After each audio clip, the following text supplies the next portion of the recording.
performance objectives.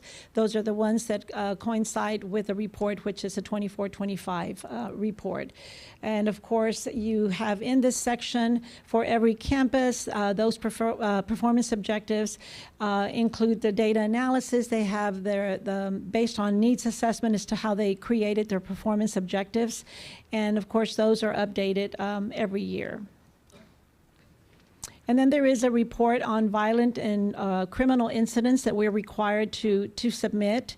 And this is a requirement from section 39.306. And the report must include the number, the rate, and the type of violent or criminal incidents that occurred on each campus, and a description of the violence prevention and policies, procedures. And in the report, there was only one incident that was reported under the violent criminal, and it was at one of the campuses, and it was a knife that was a little, that it met the size. Everything else was zero. We didn't have any criminal incidents at any of the campuses. Under section 6, it's the student performance in post-secondary institutions. And in this section, it is a report on student performance in post-secondary institutions during the first year enrolled after graduation from high school. So it's like how many students enrolled once they left us. So the report has that information, and it comes from the Higher Board of Education, and it has specifically as to how many students they were able to track in public schools. And of course, that's who creates the report. It's the Texas Higher Education Coordinating Board. And it anticipates releasing an updated report January 26th, but this is the latest that we had thus far. So what you have in your report will be the latest one because it was released at the end of January. Section 7, it's the progress of the district and each campus towards meeting board adopted 3 goals. And in this section, this is the annual report that comes to the board. It works with the goals and how we're meeting the goals towards early childhood literacy and mathematics, and of course the CCMR plans that were adopted. The progress is made by the district, and each campus is summarized in the House Bill 3 progress reports provided to the board. So that particular section will have how we are moving along and reaching our goals for House Bill 3, not only for early literacy, but also for CCMR. And the last section of the TAPER report, of course, is your glossary. And like I shared with you, it is in English and in Spanish.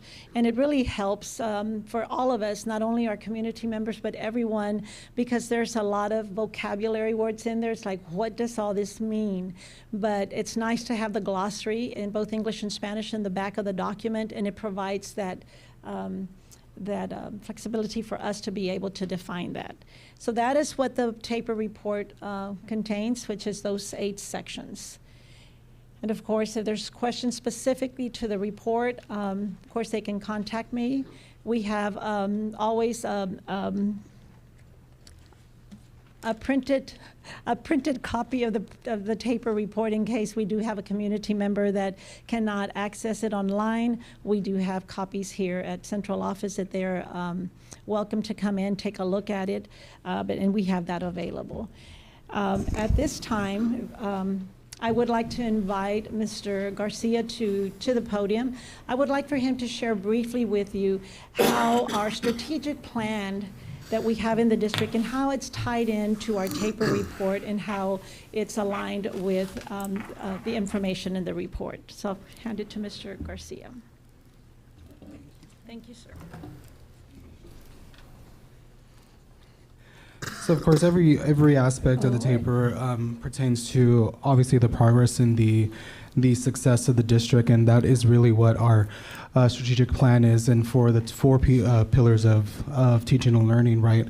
So we have, just to kind of give an update also with how we're doing in academics and the update for TNL, teaching and learning. So really to combat and to really look at how we're progressing, we really focus on those 4 pillars, of course, Tier 1 instruction, learning walks, PLCs, and of course our last pillar of coaching. And just to give an update of how we are doing and where we're at, I want to share some good news with the board on Tier 1 instruction. How we're doing there is we are actually getting ready to get additional support, and we did that by applying. I know we brought to the board a couple months ago that we were going to be applying for that LASSO grant, the Learning Acceleration Support Opportunities Grant. We were awarded 2 of those grants, so we're very, very excited to enhance and bolster our Tier 1 instruction for the district. We are going to be additionally getting support in our PLCs for that with LASSO. So we're really excited that that is going to enhance the learning and success of the school district. Obviously, with the learning walks in our strategic plan, that's part of the 4 pillars. We are encouraging and also doubling down on learning walks. And more so, I want to highlight that now the learning walks have evolved into where we're actually doing learning walks during our intervention time too, not just the Tier 1 instruction, but also through intervention time. So I'm really excited that now we are actually looking at how we're supporting these students that need the added support and how we're going to evolve that framework for them too. POCs, we're continuing to work with POCs with NIET, with our guru, Robert Stell. We're enhancing our ILTs on campus. ILTs are our instructional leadership teams with our campuses, where they're going to go in and look at instructional, what we're doing in the campuses, and also being those stewards of instruction with our principals at the same time. We are also gearing up for some walks with the service center. The service center is going to be coming in, and then we have a visit from TEA coming as well too. And then of course our coaching, how it ties into the taper is also that we always want to evolve, right? We want to evolve as educators and teachers, and then also our campus principals. We're always learning with NIET, with Robert Still, how we can become better coaching and how we could actually evolve our teaching efficiency, right? So we're continuing that work with NIET. NIET will be in district coming up in March. They're going to be observing our ILTs and giving us feedback on how our ILTs are performing, and then enhancing that framework too. Any questions? Thank you so much. That's great news. Yeah, we're very excited. We will share the amounts of what we got and what we're going to be doing. We're partnering with some of our providers to get the enhanced, but I do want to share that we're getting additional support in K-5 reading, so I'm really excited that we're going to enhance the literacy for K-5 with our new LASSO opportunities. Awesome. Good work. Mm-hmm. Thank you. No questions, trustees? Madam President, this is a public hearing. Is there anybody from the public who has any questions for our staff? Anybody interested? Again, if you are interested, you can contact Ms. Silva. She did provide her information there with any questions on the taper report. I would like to have a copy of the taper. Dr. Quigg? Yes, for myself, please. There being no questions from the public or the board, Madam President, I'd like to make a motion that we reconvene into regular session. We close our public hearing at 6:25 p.m. I second. First by Mr. Martinez, second by Ms. Villalobos. Mr. Martinez? Roll call to go back into regular session, close public hearing. Ms. Villalobos? Aye. Mr. Cantu? Aye. Mr. Gallegos? Aye. Ms. Garza? Aye. Myself, aye. Mr. Marroquin? Aye. Motion carries. And for the record, Ms. Padilla, Mr. Marroquin is here as of 6:14 p.m. Thank you, Mr. Martinez. Next item on the agenda, awards and recognitions. Dr. Quigg?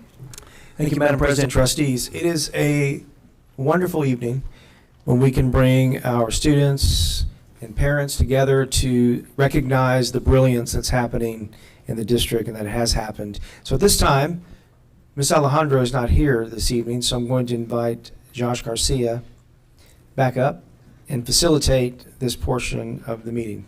The floor is yours, sir. Yes, we're always a family here, so anytime one of us is not in the room, we got to punt, we got to pivot, right? So we're going to go ahead and go over celebrations. We're going to talk about some student recognitions and then also our Proud Year Picker Award. I want to start off with saying, of course, good evening, Madam President, members of the board, Dr. Quigg. This evening we have some exciting recognitions. First, we would like to recognize 6 outstanding RECHS students for the accomplishments that they've brought to the district. So I want to actually turn it over to our staff from the high school. They can do this way better than I can, okay? So I have 2 amazing educators that are going to announce the accomplishments for their students at their campus.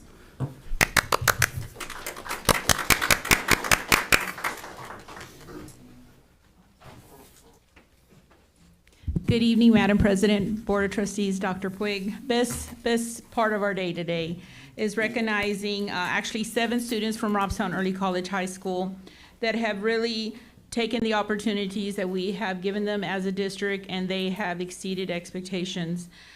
Just keep in mind that when I acknowledge these young students, these young adults, that they are not only academically inclined to achieve certain goals, they are also part of FFA, powerlifting, NHS, and THS, and other organizations. So being able to accomplish what they have done and be able to maintain their involvement in other activities is just amazing, also along with their community service and giving back to their community. So first, I would like to recognize 2 outstanding females who have really set the bar at Robstown Early College High School. In May of 2025, we had Miss Katrina Herrera and Andrea Martinez, who I'd like to have them step up.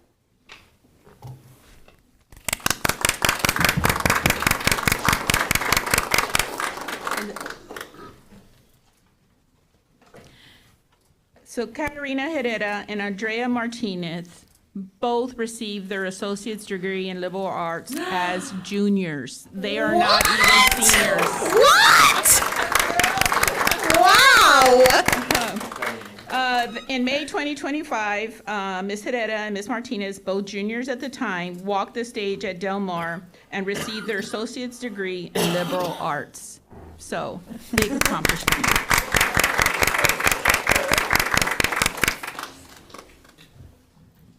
Kudos to their parents. If their parents are present, can you please stand? Thank you so much for all your support.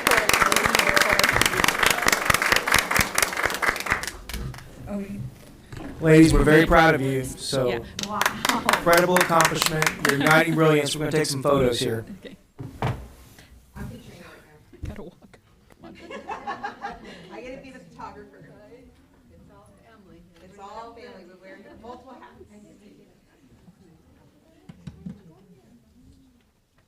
I know parents are gonna want pictures. Okay, parents, I'll do that later.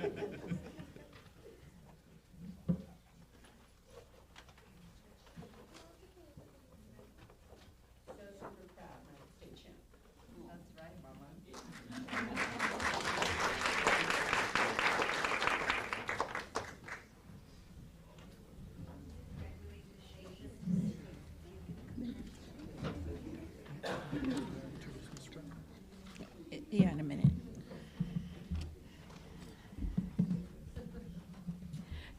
Next, I have 4 students that I would like to recognize who also have received their Del Mar College Associate's degree in liberal arts.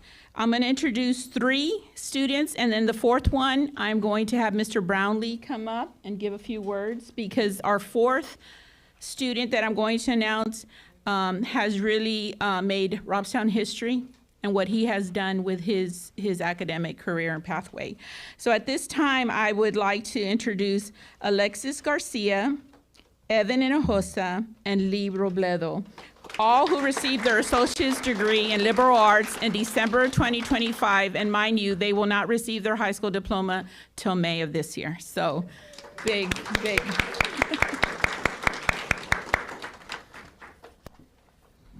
Mr. Brownlee? More brilliance. Igniting brilliance. Wow. We're going to introduce the 4th one. Okay. Okay. Yeah. 4th one. Oh, one more.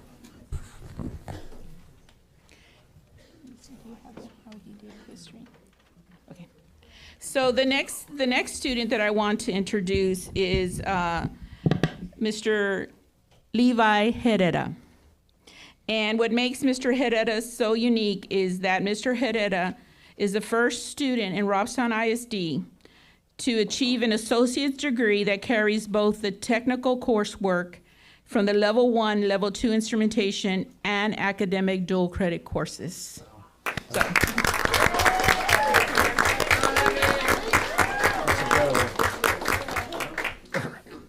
All right, good evening, everyone. My name's Tyler Brownlee, and I'm the instrumentation instructor from Del Mar College. teaching dual credit over at the Robstown High School.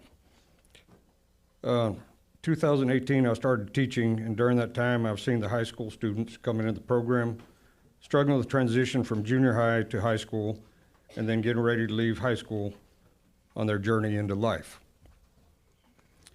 In 2022, a new group of students came in to the program. I noticed one student, Levy Herrera, who was quiet and reserved, trying to grasp the program and high school atmosphere.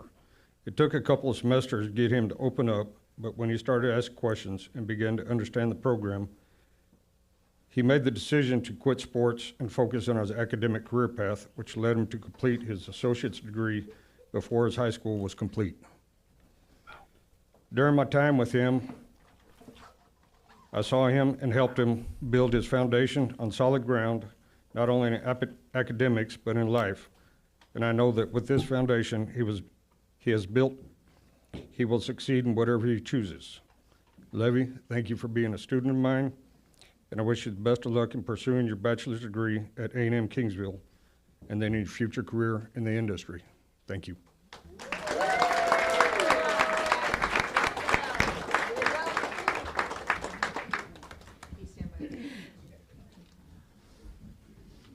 Oh, I gotta take a picture.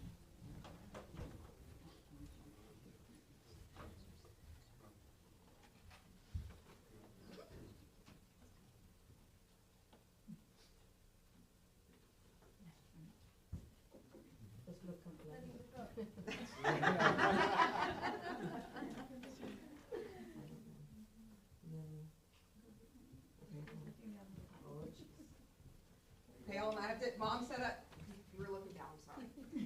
Gotta make sure you get a good picture, sir. Thank you, guys. Thank you.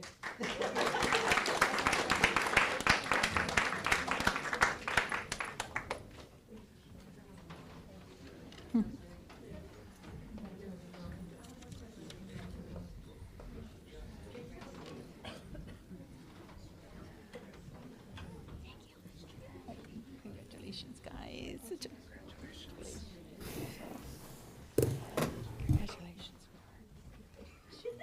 Congratulations, Levy.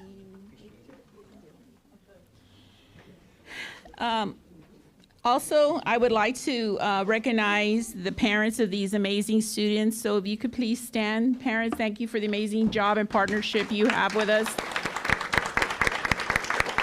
Thank you so much. Thank you. It definitely starts at home. It does. Thank you, parents, for all your support. At this time, I'm going to turn over the mic to Mr. Portillo so that he can introduce our seventh student of the night. Thank you. All right, Madam President, members of the board, Dr. Puig. So one thing that I love about my job is to get to interact with our students every day, day in, day out. And something that I can tell you is that our students, you know, they tell their story every day. And that's my favorite part, you know, getting to listening to that story. And I can tell you, this next seventh student that I'm gonna introduce, I am so proud. I've seen him grow, you know, coming in as a freshman to the young gentleman that he is today. I can tell you that he's made history at Robstown Early College High School. He is the first ever to be certified, and this is a long name, so bear with me. It's the National Occupational Competency Testing Institute, or NOCTI, Broadcasting and Journalism CTE certification. So he is the student, first ever again, that got certified Monday, January 20th, and he's shown his dedication, strong technical skills, and passion for storytelling and media excellence. So can I have Andrew Martinez up to the stage?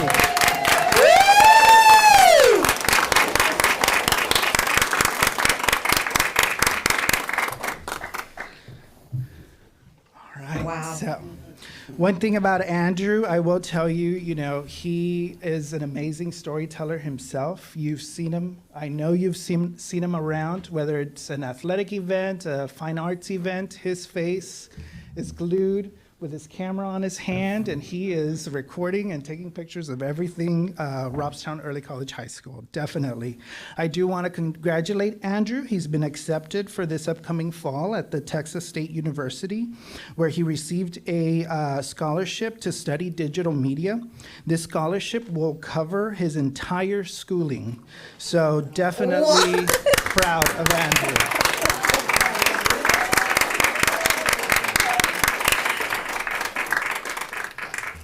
We do invite you to come out to Robstown Early College High School on February the 19th at 3:30 p.m. at the Gillespie Gym, where he will be signing his commitment to Texas State University.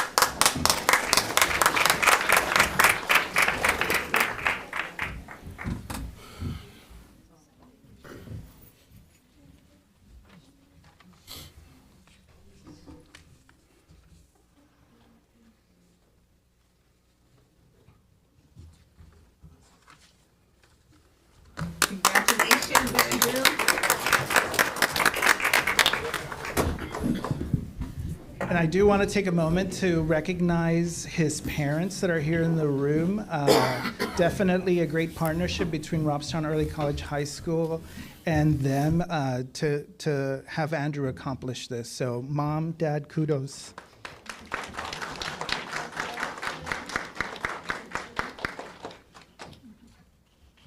And it's just January, more to come. Thank you so much, parents and audience. Thank you for helping us celebrate these amazing students. Thank you so much. Best part of our day. Right, trustees? Thank you so much, y'all. So we have one final recognition tonight, and it's the Proud Year Picker Award. Today we recognize my colleague on my team, on part of our team. We have Ms. Sandra Blanton, Special Education Director. Ms. Blanton was nominated by a teacher who shared that she learned something new from Mrs. Blanton at every interaction. She is described as an excellent trainer who ensures teachers and staff are properly equipped to serve students, and as someone who truly supports educators in meeting the needs of our special education population. Ms. Blanton, thank you for being part of our ISD, and we're proud you're a picker.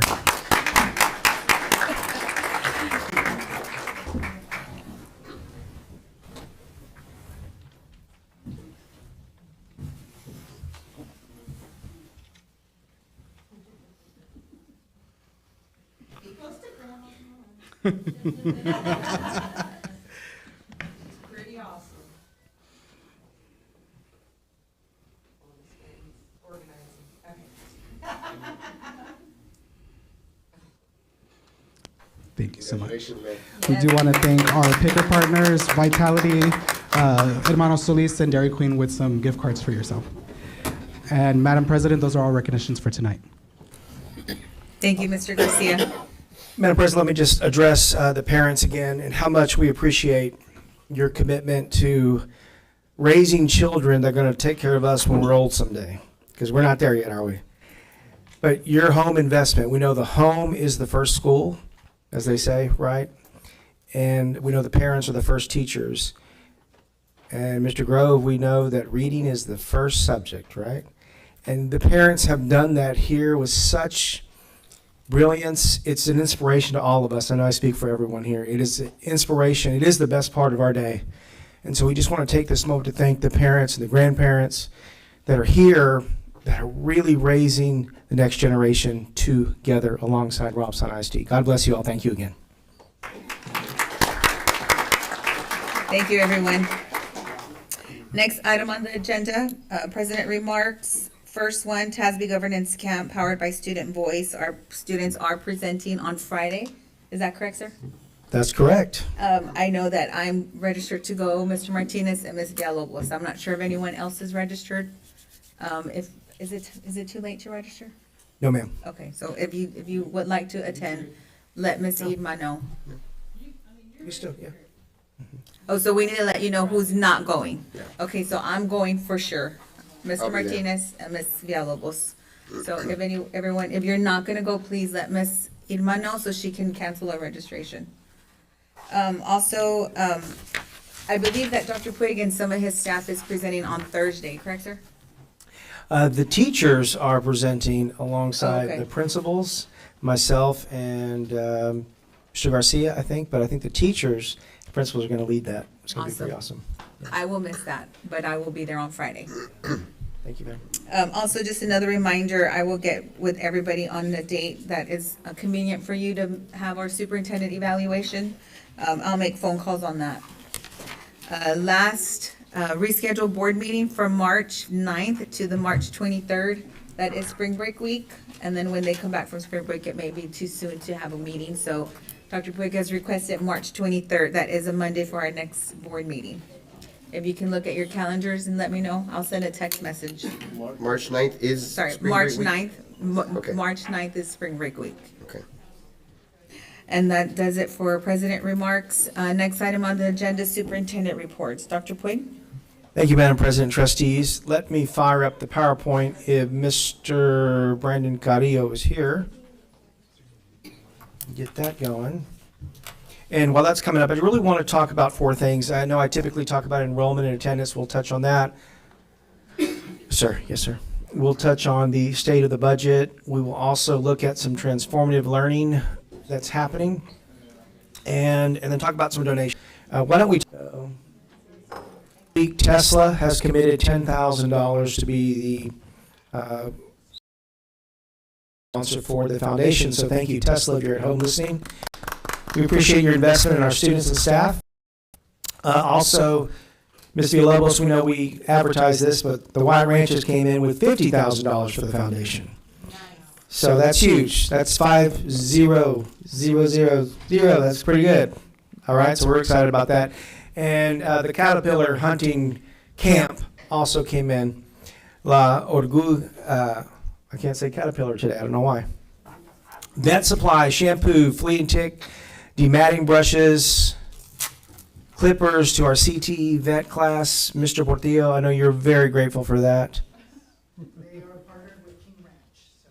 Oh, just appreciate their extravagant generosity to our kids in our program. So I want to make sure we handle that. So let's go to out of order here. Let's hope transformative learning experiences. And this is what I hope everyone who's listening at home and the folks in the audience understand. This is just a collage of some things that are happening from the teaching and learning side. This is the core business. That doesn't say transformative testing. It says transformative learning. The very, very center of that page is a second grade class. And this is their journal. And this is in their curriculum amplified. This is a student's artifact of their insect journal log. What you see there is some comparison and contrasting going on between what? Complete metamorphosis and incomplete metamorphosis. Second grade. Ms. Morales, that's your class, your teacher. Good stuff is happening. I couldn't be more humbly proud of the effort that our principals and teachers and aides and staff and nurses are making to raise the level of the transformative learning experience that's happening. If you look on the left there, there's a reading passage there that a child is discussing and making inferences. Right below that, we know that we'd be remiss if we didn't mention our music and our creativity that happens on our campuses. There's Aiden playing piano. Upper right-hand corner, of course, we have our vocaloidical. At the bottom there is a really cool anchor chart, third grade, and that is the anchor chart for persuasive writing. We know that writing is the litmus test for thought, and kids are practicing writing religiously across the district, and it's exciting. So the transformation is happening, and if we're looking for slow, steady, measurable results, data, it takes time. But what we have to be really, really encouraged by is the effort, collective effort we're making as a staff. It is nothing short of inspiring. Let me go to the next slide, Mr. Carrillo, please. Now, we know we have some school improvement support happening. It's the Service Center and the Texas Education Agency is here. I want to give just a little deep dive for the board and the community about what that support looks like in terms of learning. We call them learning walks. They call them classroom observation. But they're learning walks because every time you go on a walk, you learn about what's happening that informs your practice and your PD. I'm going to take one and pass it down up to, give me one there, sir. Thank you, sir. Take one here. This has a very interesting name at the very top of this. This is an observation tool that the Texas Education Agency is using alongside our principals and teachers and central office to calibrate on instruction. Because at the end of the day, the most important thing that our kiddos have to experience is high quality instruction, right? So if you will turn your attention to the middle of the page, and I won't go into the whole weeds of what domain 2 and all that is. So just say this. These highlighted areas, trustees and community, these are the look-fors. So when we walk with TEA, when we walk with the service center, when we walk with our teachers and our principals and our admin, these are the look-fors that we calibrate on. So if you look in the middle there, what do you see? There's 2 highlighted there in the academic expectation of rigor lesson. I'm going to ask Mr. Martinez to read those 2 in the middle there, sir. Under academic expectation and rigor of lessons, is that correct, sir? Yes, sir. Okay. The lesson taught is within plus 5 days of the scope and sequence. The district-approved curriculum is used for Tier 1 instruction. Thank you, Mr. Martinez. So as all of those parties that I mentioned walk together, we're asking ourselves, yes, is this lesson taught in the scope and sequence plus or minus 5 days, right? And is this the district high-quality instructional materials that support Tier 1 instruction? Make sense? That's what we do. If you go to lesson delivery, there are 2 more that are very, very important. I appreciate everyone's participation here. There's 2 there. The first highlighted one there, Mr. Gallegos, you're dying to read that one there, I can tell. Students spend the majority of the lesson engaging with meaningful grade-level practice, tasks, and questions. Thank you, sir. So we are looking and we're walking the classrooms going, is this happening? Are our students engaging in these grade-level practices? Did we come out and we use our format? What did we see for evidence to support that? What did we hear? Evidence to support that. And what are we wondering that might inform how we help the team improve in those practices? Does that make sense?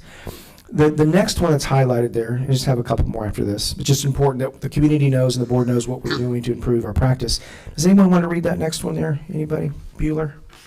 I'll read it. Students are engaged, are you talking about that one? Yes, ma'am. Students are engaged in tasks and questions throughout the lessons through multiple engagement strategies. Independent partner group practice, think, pair, share, turn and talk, everybody writes, write, whiteboard response, etc. Thank you, Madam President. So again, looking for those things that demonstrate that the student is making the cognitive lift, not the adult, right? The adult is guiding the discussion, but we want the student to make that cognitive lift in the lesson. And this last one here, just again, look for is when we walk together. This is monitoring student work and adjusting instruction. I'm going to call on my fellow teacher here with me, Mr. Gallegos, to read that last one there.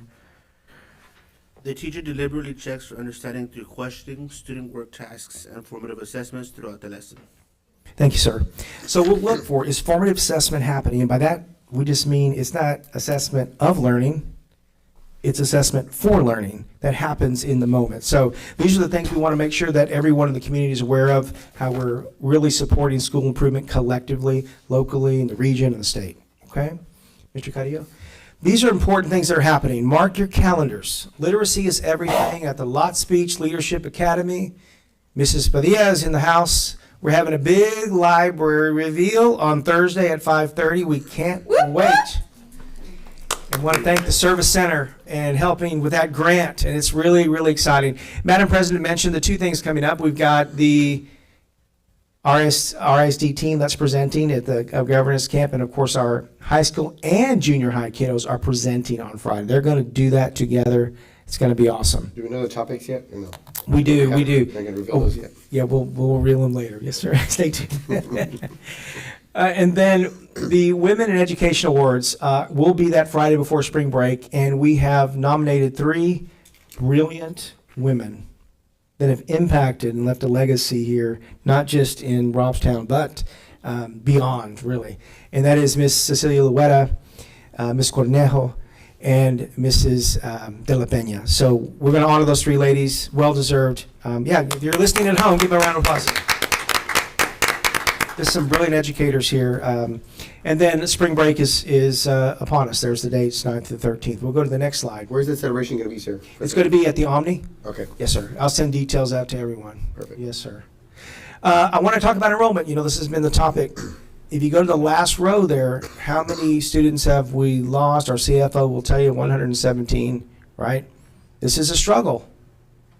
We had gained 150, 60 kids the last couple of years, so now we're having a challenge. This is across the state. I was talking to 2 superintendent colleagues today, and one, she was telling me, she goes, how's it going in your district? Yep, it's a challenge. You know, the education savings accounts are real, vouchers are real, it's out there. This is going to be something we can't say the sky is falling, but we have to be real strategic in the way we do business for our parents and students, right? So what does that challenge mean specifically because of this? And the first way to improve is to address the reality. We don't skirt around stuff. This is it. This is where we're at. We've done really, really well. Now we've got this challenge. And how do we respond to that challenge is what's most important. So how are we responding? We go to the next slide, Mr. Carrillo. So really we look at 4 things. We had the district-wide virtual meeting with staff, and board members were invited to that as well. But that was to let everyone know, you know, where are we right now in the fiscal state? Where are we going? And, you know, how are we going to improve and get there? That was a good virtual meeting. I think some of you participated in that meeting here. We also had a budget workshop with the board, right? We had a budget workshop and everyone participated. We went through some of the potential strategies. Number 3 is for me and Missy Snedos. We have been training away on deficit budget series. We're trained again for 2 hours today as our 3rd session. So we're investing in ourselves to make sure we know how to navigate this for the students and the staff and our broader community. One of the ways we are suggesting navigating this is obviously the voter referendum, which is just moving money from one side of the bucket to the other side of the bucket and using the fund balance reserves we have in interest and seeking to pay that debt down and free up operation money for us without raising taxes, right? So that's the strategy we'll talk about more tonight, but that's the update, Madam President. Thank you, Dr. Puig. Any questions from the trustees? Thank you, Dr. Puig. Next item, presentation informational items. First on the agenda, academic update, TIA update. Thank you, Madam President. We're going to invite Ms. Silvas up for a TIA update. We covered a lot of the academics during the taper, so but we do want to cover TIA. There's some good stuff going on in TIA. Oh gosh, good stuff, Mrs. Silvas. Oh my God. All right, lots of stuff. You have the roadmap, it's straight. You see that, Mr. Martinez? It's straight. Lots have happened during the month of January, but I would like to highlight, and you can review that, but I'd like to highlight that we had our committee meeting with the TIA committee, the representatives from every campus. We had that meeting January the 28th. We shared with the committee phase 2, and then we discussed the application and the timelines to submit our new application. It was a great meeting. We had attendance. It was great. It was really nice to hear them and to listen to their questions that they had and to share. We needed some input from them, and it was a great meeting. But I would like to highlight, we started meeting with the teachers at the different campuses, and today we were at Robert Driscoll Elementary reviewing middle of the year data. We have M-class data, so we wanted to share with our teachers where are they at this point? You know, how much have their students grown from the beginning of the year assessment to the middle of the year? It was so exciting. It was so exciting to sit there, and we were ready to present the data. Where's Ms. Morales? We were ready to present the data. The teachers knew their data. They knew their data. It was like, wow, what a great feeling to go to the campus, share their data, and they know it, you know? So that means what's been happening at the campuses, you know, during their PLC meetings, that's what's happening. They are reviewing their data and making adjustments as needed. So when we reviewed their data, it's like, oh, I could have done a little bit better because, and not only did they know their data, but they knew their students by name and need.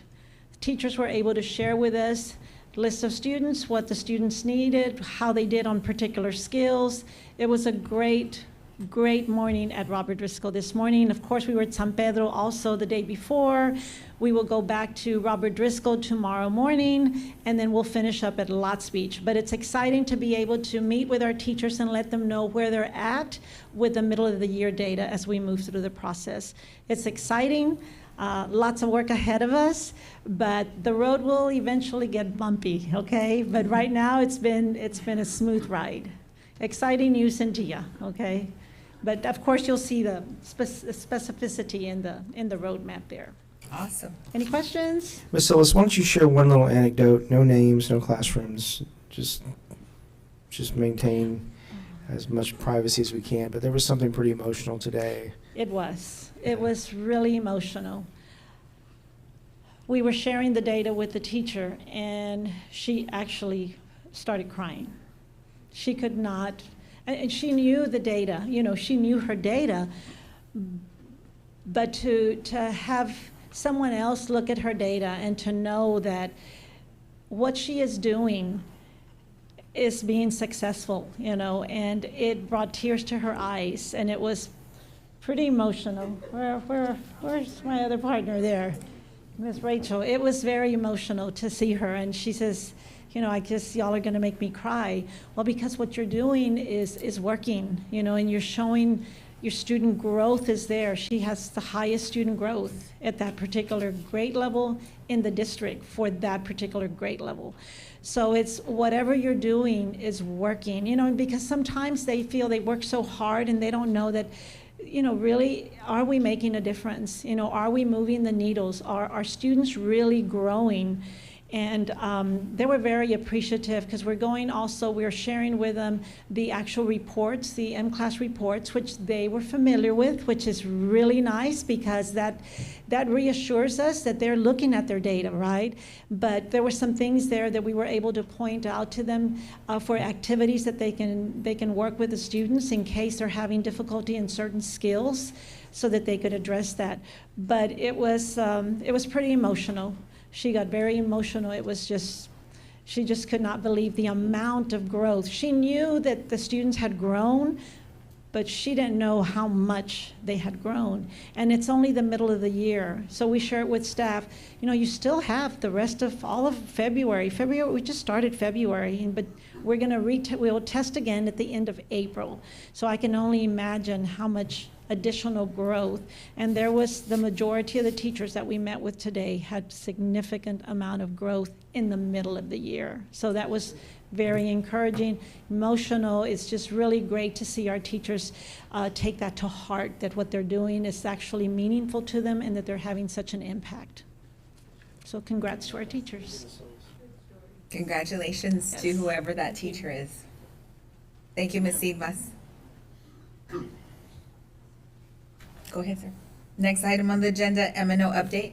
Thank you, Madam President, trustees. Mr. Lover is ready to give a riveting update. Good evening, Madam President, Dr. Puig, board members. Just continuing on with some progress on the operations side. As everyone knows, we met as a committee, but the field house has officially started. The demo has begun. They've done a lot of it. I think they should be finished by the end of this week.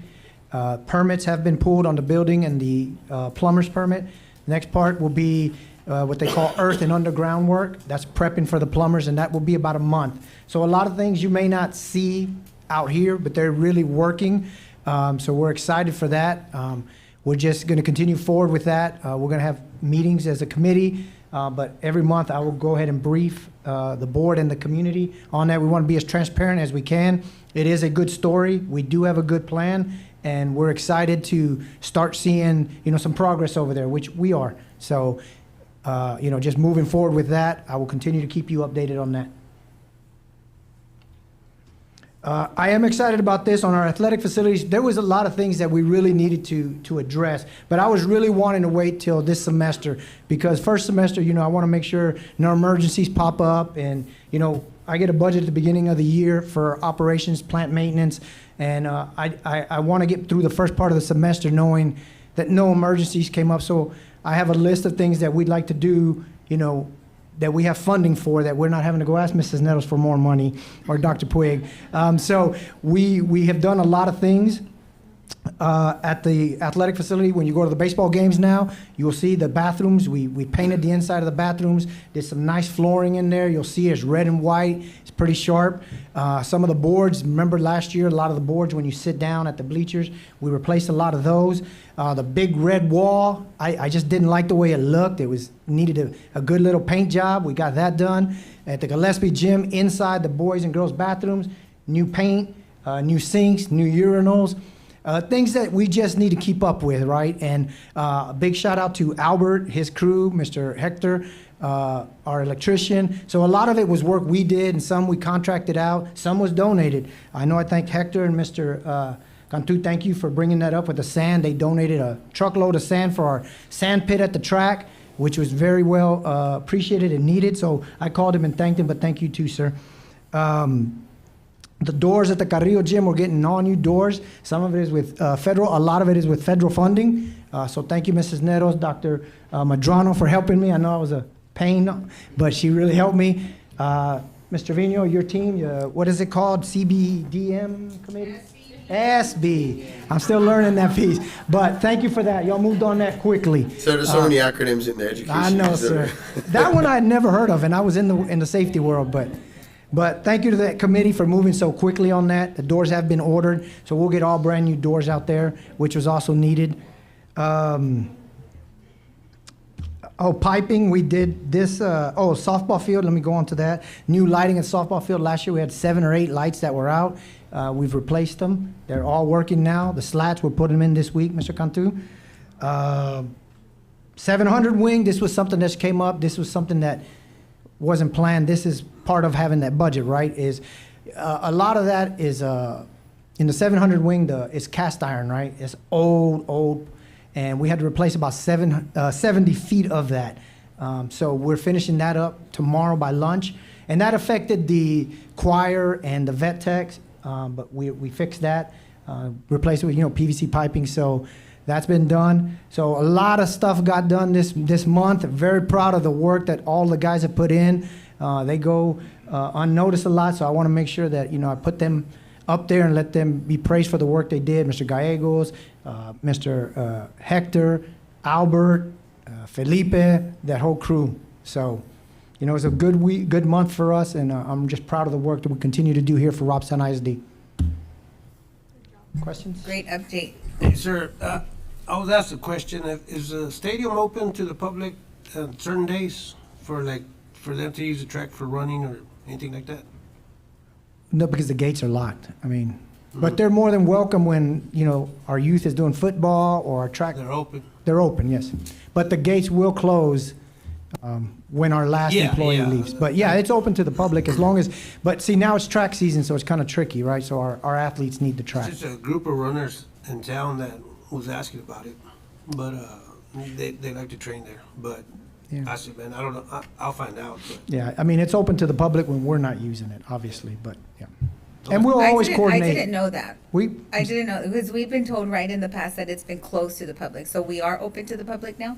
We are, as long as we're not using it. But Right. then when we do close at night, we lock up, and that's when we. Yeah, and that's what I told them. I said we don't have any personnel there. Obviously it's gonna be closed, but. Yeah, but there's nothing wrong if, our youth football is using the football field and somebody wants to come run on the track. It should be open to them, but. That's great. Sir, with Question. baseball season coming up, have we already checked the scoreboards at both Yes. fields? Yes, Are sir, they- scoreboards. They're up and going, okay. We actually had Spectrum come out and do a little check on them, so good to go. I don't mean, first pitch, they don't go out, sir, but Yeah. we're hoping not. Yes, I know, sir. But, Along with that, we're on a new realignment. I don't know if you saw that, but our fall sports realignment came out, so we're excited about that. It's a huge district now for football. We got lucky, though. We got 3 Valley, we got Port Isabel, La Grulla, and Lavernia. La Feria. No, La Feria. La Feria, we got lucky. 2 of them are at home, so this year we'll Nice, get them at nice. home. We won't have to travel. So, but we're excited about that. Good deal. Thank you, sir. Thank you, guys. Appreciate it. Thank you, Mr. Oliver. Next item on the agenda, Robstown ISD safety update. Thank you, Madam President. Trustees, let's invite our Chief of Police, Mr. Tagle. Good evening, Madam President, Dr. Puig, board members. I only have a few things to go over today. On our last red day, all our district officers were trained in Stop the Bleed, but they are now trainers. So now it's a opportunity that our officers can train the district whenever we have any opportunities for training to go over that, which has to be offered once a year through the district side. So we have our own people that can do that training now. We are currently working on several grants. The grant we're working on currently is the Active attack response equipment, which is for specialized equipment for the district. With House Bill 33 that passed, there are certain things that each campus has to have. We have been working, but when this grant came up, I got with Mr. Cisneros to start looking at the funding for it. And again, this grant came up, so we started the process to moving forward on it. Again, we are looking also, there is a COPS hiring for staffing. There's a COPS SSV, which is a grant it's up to $500,000 for safety equipment. And there is a STOP grant, which is also for safety equipment and infrastructure support. Those haven't came out yet, but we are waiting to start the process. We also have kind of save the date for our summer district safety committee meeting. I do have a meeting with the superintendent, so we can set that date and invite everybody who's a part of the district safety committee team. Great. Sir, I saw on our Facebook that we were hiring. Have we had any applicants? We do have applicants. I just haven't been able. They got the paperwork for me today. I just need to go pick it up so we can start the interview process. Okay. Great. Thank you, Chief. I don't have a question for him. Sir, you grant writers for elementaries, who does that? We do. We do collective work on grant writing. But who's we? The administration or- Myself, central administration, campus administration, yes. But we don't have anybody at the That's all that they do? elementary level. No. Or somebody that can write grants at the elementary level. Yes, we have the internal capacity to do that. But at the school, you know, On the campus? On campus. I mean, any principal can write a grant, but we would always support them in that, but we don't have a dedicated individual on the elementary to write a grant. So if somebody wanted to step up to do that on, on extra time or whatever, would we consider a stipend or something for them? Potentially, sure. Yeah, potentially. Yeah, because I think that you have people that want to do that, Mm-hmm. and they would do it on their own time, but, where's the fairness? It's compensated. Sure. Please do, that way they can concentrate on their school, their kids. Yes, sir. That's what they're talking about. Yes, sir. Thank you. Thank you, Chief. Thank you, sir. Next item on the agenda is list of bills and the financial statement report. They are both in your agenda for your review. Any questions, please get with Dr. Puig, and he will direct them to Ms. Cisneros and get answers for us. Am I right there? I see the light bill came down a little bit, sir. Anybody, just for your reference there, you have a question, Mr. Martin? No, not a question, but a statement. I see the light bill went down. Light bill went up. Yeah, the rates are going Up. down. Oh, okay. Compared to what Compared to, And now that you mentioned that, sir, where do I need to submit that? I know I had asked for it last year, but I know we try to do it every quarter about the savings from Ortiz. Yes. Who I need to submit that? Do you have that form I need to? I do. Okay. Let me share it with everyone again? Yeah, Okay. just so I can fill that out to see the savings. You got it. Thank you. Thank you, everyone. Thank you, Dr. Puig. Next item on the agenda, consent agenda items. I'd like to make a motion, Madam President, that we approve consent agenda items. Thank you, Mr. Martinez. I have a first, I have a second. Second by Mr. Marroquin. Roll call to approve consent agenda items. Ms. Villalobos, sorry. Aye. Mr. Cantu. Aye. Mr. Gallegos. Aye. Ms. Garza. Aye. Myself, aye. Mr. Marroquin. Aye. Motion carries. Thank you. Next item on the agenda, action items. First one, consideration and possible approval. Sorry, guys. Consideration and possible approval of an order calling a May 2nd, 2026 election and approving related election documents to authorize the district to restructure repayment of eligible existing maintenance tax notes and lease debt currently paid from M&O by providing for repayment from INS debt service, including approval of related financing documents and projected financial impact and interest cost reduction associated with early payoff at closing. Dr. Puig. Thank you, Madam President. Trustees, before we dive into this one, did we get Mr. Lestraps on? He should be on. He's with Tejadina. I just want to make sure he's there. Mr. Lestraps, how are you doing? Make sure you can hear us okay. I think he's on mute. Oh, he's on mute. There you go. It looks like he's on.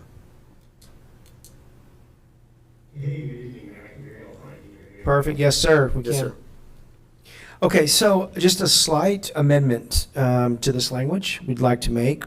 Talking to bond counsel, working closely with Tejadina's firm, there's a couple of things I want to make clear.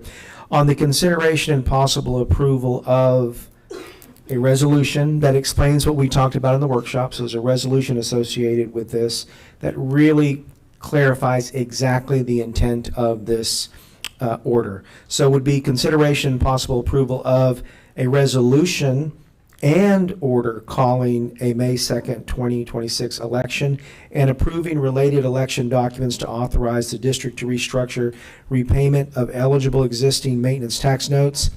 And you want to strike lease debt. So those lease items we talked about, they only have 2 years left on them. The AG said, well, I don't know about those. If you want to do them, you have to put them in a separate proposition. We can create a lot of unnecessary confusion, right?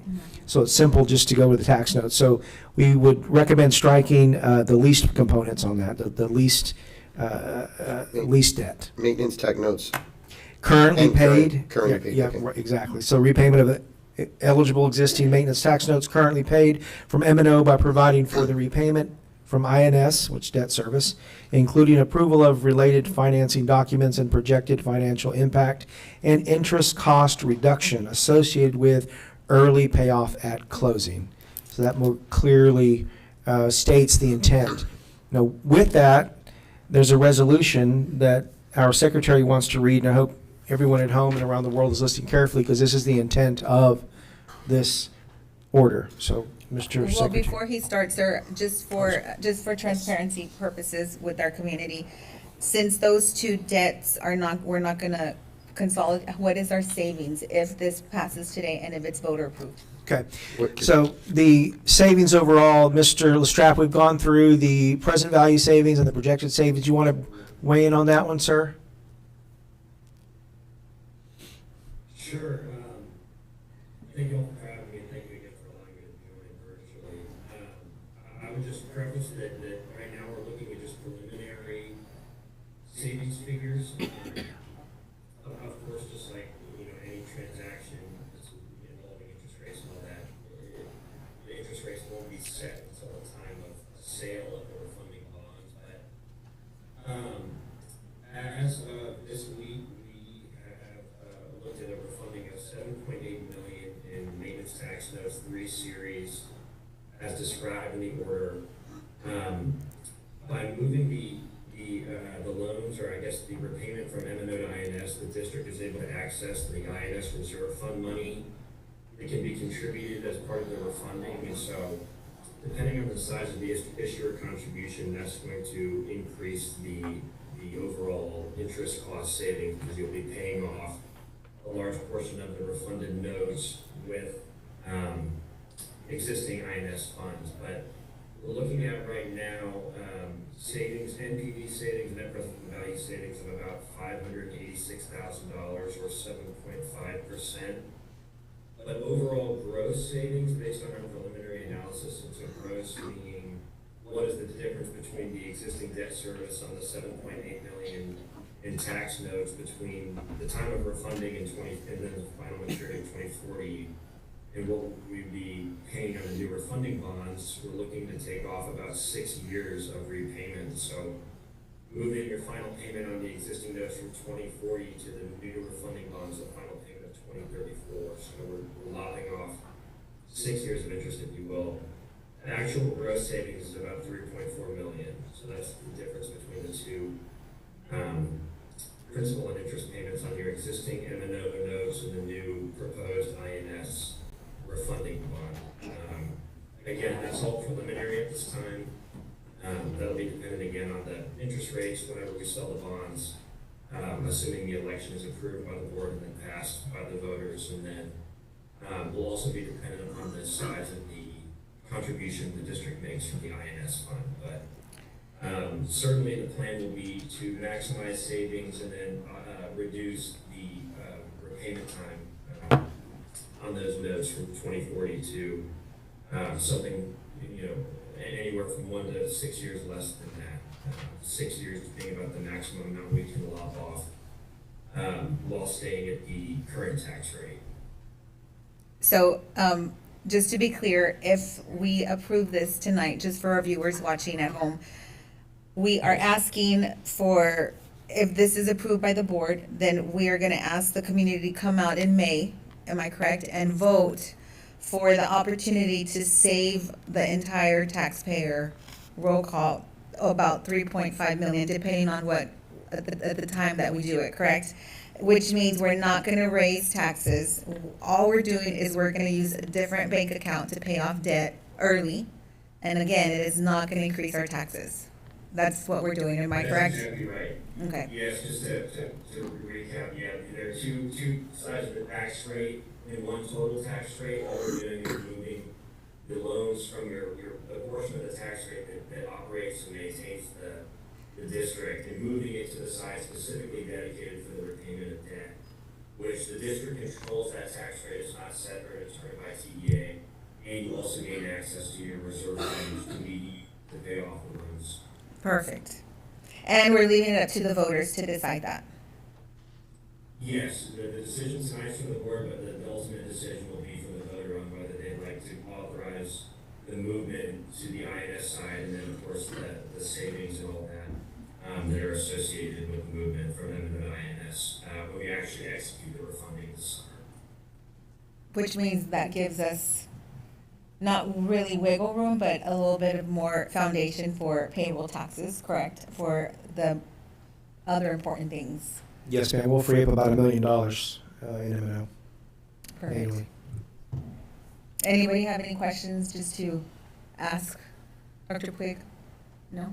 Okay, Mr. Martinez. Staff here and all those at home, if you can bear with me, because I need to read this about 3-page resolution.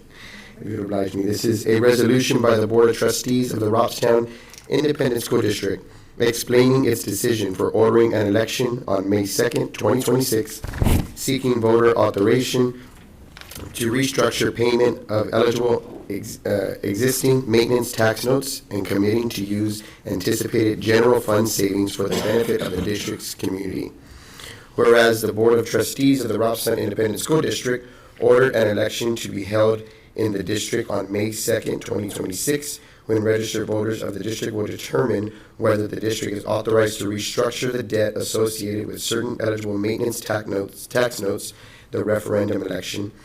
And whereas the board desires to adopt this resolution to explain the benefits of the referendum election to its voters, and whereas state law allows the board to seek authorization from voters to restructure repayment of maintenance tax notes currently paid from the district's Maintenance and Operations Fund, better known as M&O Fund, by providing for the repayment from the Interest and Sinking INS Fund.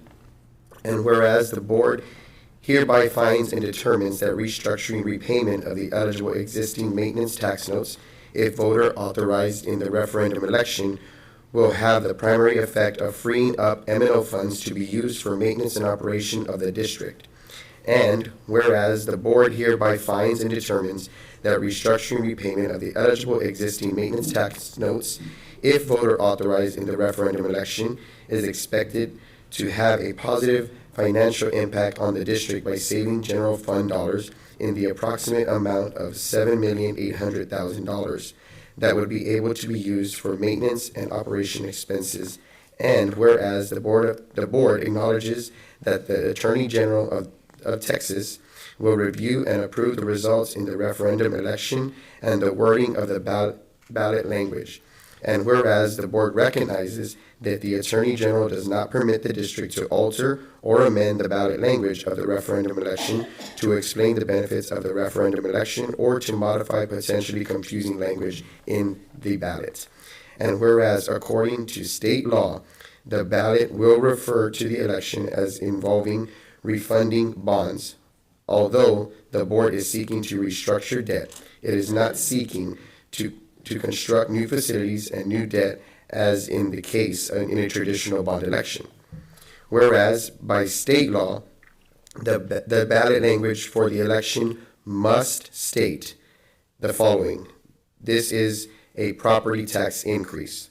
Although the board does not anticipate raising the district's tax rate Should voters ratify the referendum election, instead, the board is seeking to restructure which portion of the district's tax rate pays off the debt.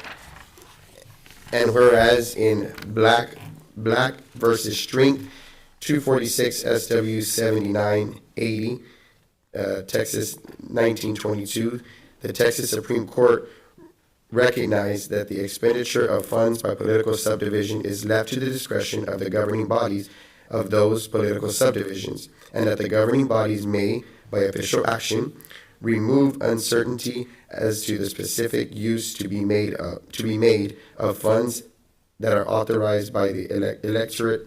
And whereas the board desires to exercise its authority under Black versus Strink and remove any uncertainty regarding the use of funds if the majority of the registered voters in the district vote in the referendum election to restructure the restructured debt.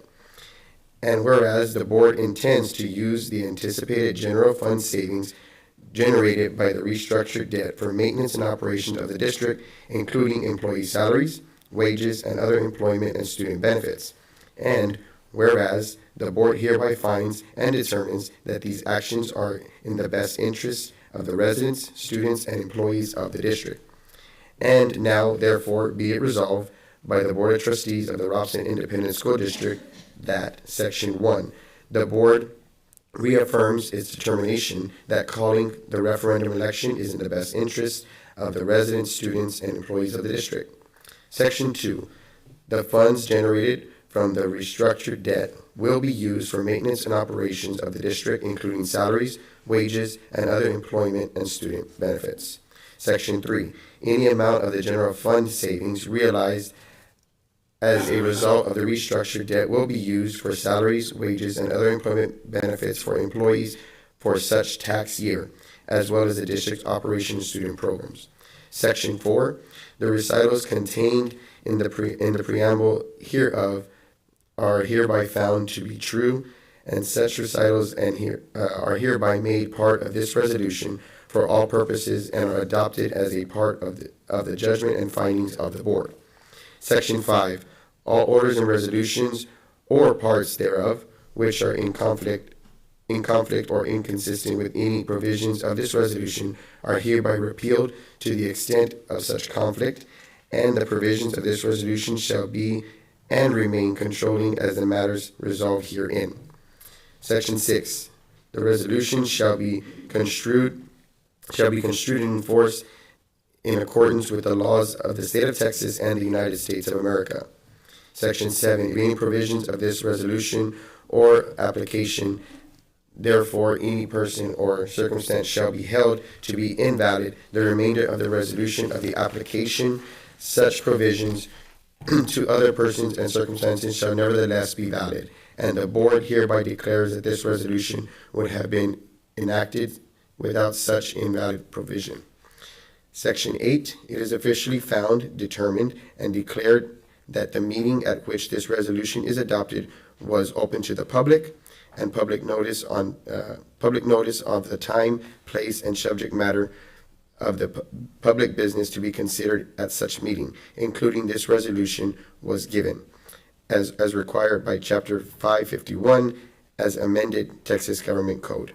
Section 9, this resolution shall be enforced in effect from and after this final page, and it is so resolved on this February 9, 2026, adopted. Thank you, Mr. Martinez. I swear I saw the words going like this at one point. Dr. Puig, your recommendation. Recommendation is to approve the resolution as presented in red and the order calling a May 2nd, 2026 election and approving related election documents to authorize the district to restructure repayment of eligible existing maintenance tax notes currently paid from M&O by providing the repayment from INS, including approval of the related financing documents and projected financial impact and interest cost reduction associated with early payoff at closing. Thank you, Dr. Puig. Trustees, do I have a motion? I'll make a motion. Agenda item is read. I have a first by Mr. Marroquin. Do I have a second? Second by Mr. Gallegos. Any questions or discussion? I have a question. Just to be clear, with the money that we're gonna be saving, as far as transferring it over, it may state on the ballot that we are doing a tax increase, but to be clear with everybody, we are not doing the tax increase. It's just the state is requiring us to make it clear on written, on your ballot, that we are. But we are reassuring you, we are not. Okay? So by approving this, it keeps it to where we are not. Okay? That's it, sir. Thank you. Thank you, Ms. Villalobos. And that makes a good point, Ms. Villalobos. So the ballot will state tax increase. It will state that. We all need to be aware of that. But we are going to be having some town hall meetings, correct, Dr. Puig? Yes, ma'am. We're all going to be able to answer questions, and we're open to answer any questions. As a current taxpayer, I fully support this. But what is important to me is that our community understand what we're doing, and that's why we're all here. All 7 of us, plus Dr. Puig. I believe that we all agree with this. I'm not sure. We'll go into the vote in just a minute, but this is something positive that I feel. I'm very proud that Dr. Puig brought this up to our attention, and because that's what he's doing. He's just saving us money, our taxpayers' money. And I think that that's great. We just need to make everybody informed of why we're doing this and why it's the best choice to do this. Although it does say that, you're right, we're not increasing. It's just another way to put doubt in our minds as voters. So it's a pretty scary thing, but I mean, if we all stick together as a community that's here for our kids and our community and our taxpayers, I think that we should be just fine. And going back to that point, Ms. Garza, as per the resolution that I just read, for anybody who's watching, that resolution can be available to the public, where it does state in there that it is by law that those words are going to be on the ballot. That is the ballot language that is required, that we put in the ballot when it comes to the election. But again, we want to reiterate that we are not anticipating raising any taxes to our taxpayers. Thank you, trustees. Any more questions or discussion? Mr. Martinez? All right, we have a first and a second to approve action item A as presented and read by Dr. Puig. Ms. Villalobos? Aye. Mr. Cantu? Aye. Mr. Gallegos? Aye. Ms. Garza? Aye. Myself, aye. Mr. Marroquin? Motion carries. Thank you, everyone. And Next, as a taxpayer as well, I would have never motioned for this if we had the tax increase. absolutely. Thank you, Mr. Marroquin, for stating that. Is that Mr. Mesa? Do you have him on the record? Is Mr. Mesa on? I'm not sure. That might be him on that iPhone. Oh. I think he's muted. Okay, Mr. Mesa, would you like to state your vote for the record? Would you like to state your vote for the record on the tax, on the election? Yes.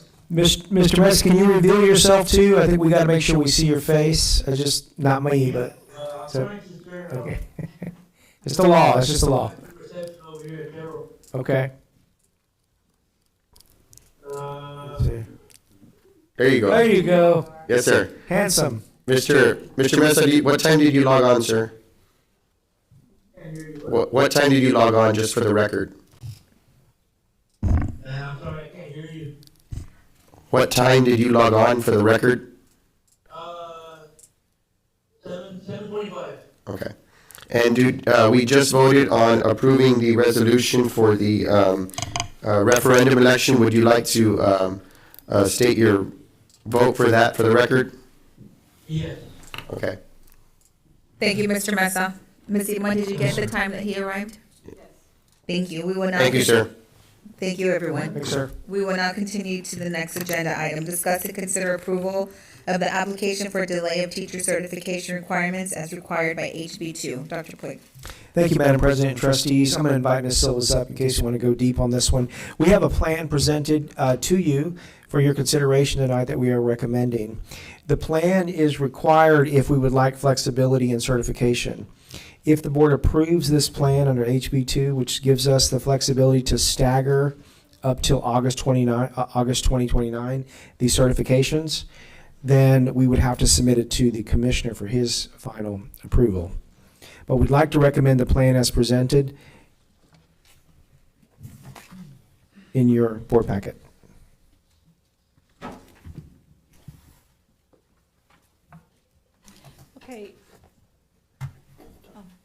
So the reason being, we need some flexibility, guys. We have about 29 DOI teachers are not certified in foundational areas, and I think about 40 plus overall. The data are here. I'm sure you read it already, cover to cover. But I just want to state, we need this flexibility in allowing the teachers to finish up their certification requirements.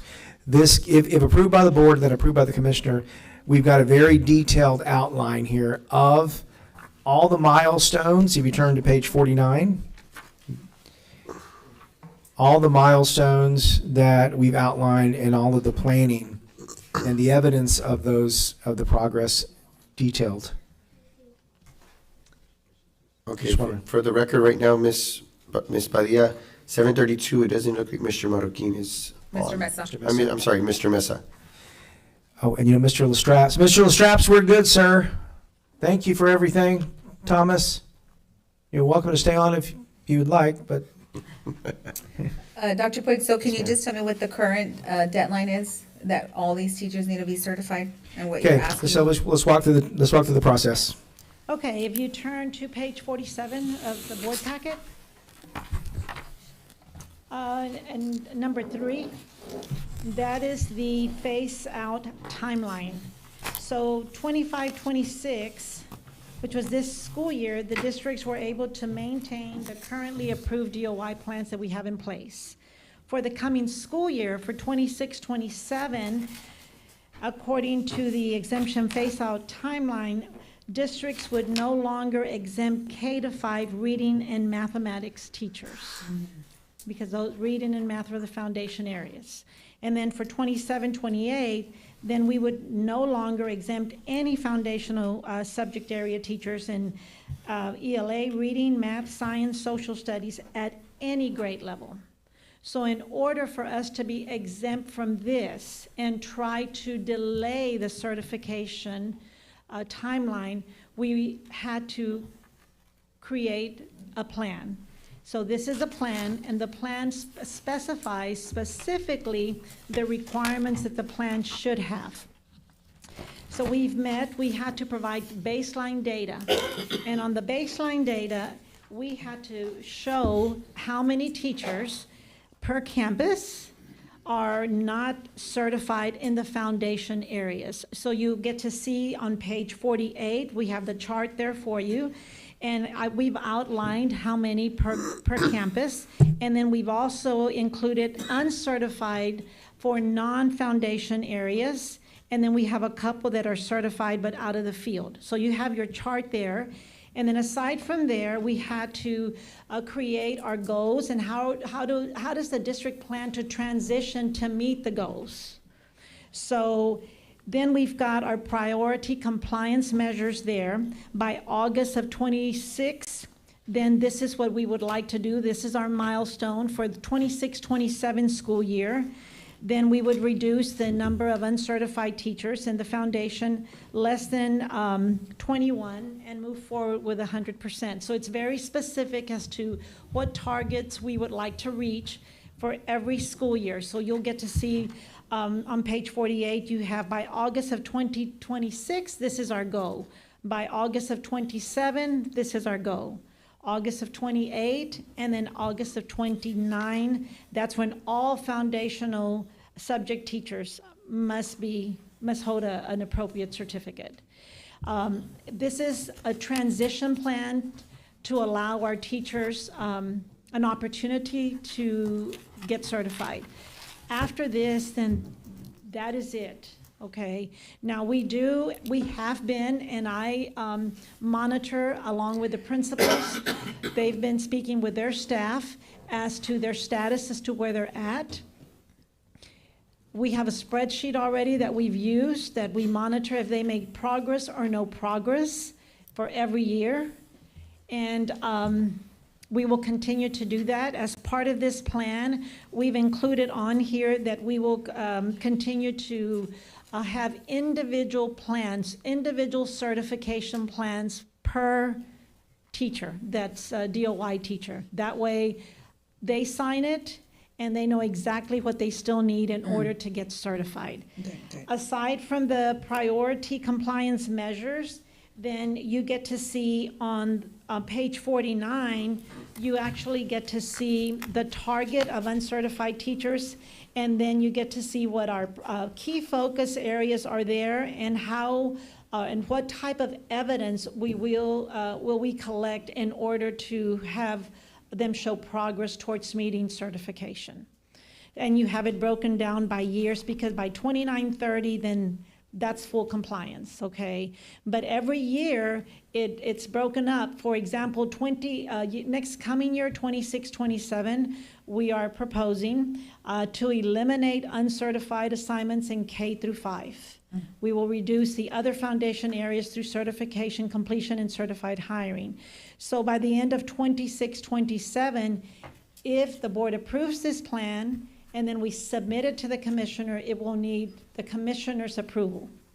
So just because the board approves it does not mean that this is a go, okay? So if this would happen, and we would get approval from the board this evening, and if we were to get approval from the commissioner, then next school year, 26-27, then all K-5 reading and math teachers would have to be certified, because that we have to transition into full certification by the end of 29-30. And then you can see on our target max, you get to see the percentage, or the number, excuse me, not the percentage, the number of teachers that we have.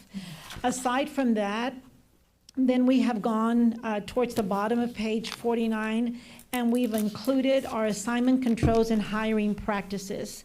And that really specifies, you know, we're going to prioritize hiring fully certified candidates for the foundational vacancies that we might have. We're going to verify certification status just the way that we do in the ECOS and the green screen that we call, that's the secure side in TEA. And of course, we're going to limit the use of uncertified teachers hires to document the shortage situations. It's a very specific plan. If you turn the page on page 50, we've outlined the support structures. What type of support structures are we going to provide for our uncertified teachers? What are we going to do to recruit, retain, and get certified teachers through our pipeline? It's exciting because though it was non-competitive in the LASSO grant, we included there that we would do the prep allotment. We're going to go with a Grow Your Own program. We're also going to embark in the residency program with a Texas A&M University, which we have already been in communication with. They've agreed to take us in the residency program that they offer. We're also going to be included with a mentoring program that's part of the LASSO grant itself through the prep allotment. So we're excited that those three areas will be targeted in the prep allotment through the LASSO grant, which will help with this uncertified, trying to get our teachers certified. Of course, we also had to include one educator prep program that we would partner with, and that's a requirement of the plan. And we have included Teachers for Tomorrow. We've been in communication with them, and also Teach Us will serve as the primary alternative certification partners. And of course, we've included Texas A&M University, who will serve as our secondary partner for the residency program. So we're excited about the partnerships. This is happening statewide, to be able to come up with a plan to allow our teachers a little bit more flexibility to get them to certification. Of course, we've also addressed communication and parental notification, and then how are we going to monitor and evaluate and hold everyone accountable. In that particular area on page 51, we did include that we're going to maintain a certification dashboard. Campus principals will review and update certification status monthly. We will review the TA resources, and then, of course, we will provide the board at least twice annually in the fall and in the spring with a progress report as to where we're at with our annual targets, corrective actions, so that we can keep the board informed as to where we're at in moving forward with the plan. And then we've addressed our implementation timeline that you can review there. It's a whole timeline between January, March of 26 and next school year. And then, of course, if the board approves this, then there are some requirements that we must adhere to. And on the very first, of course, the window opened and it will close March 2nd. So if the board approves this delay of certification plan this evening, then we will have to post on our website the URL about this meeting taking place, the date that the board approved it. Then we have to submit to the commissioner, and we will make sure that we are able to receive updates on the application through the Smartsheet site, and then we can only submit one application for the district. But that is our plan to delay certification.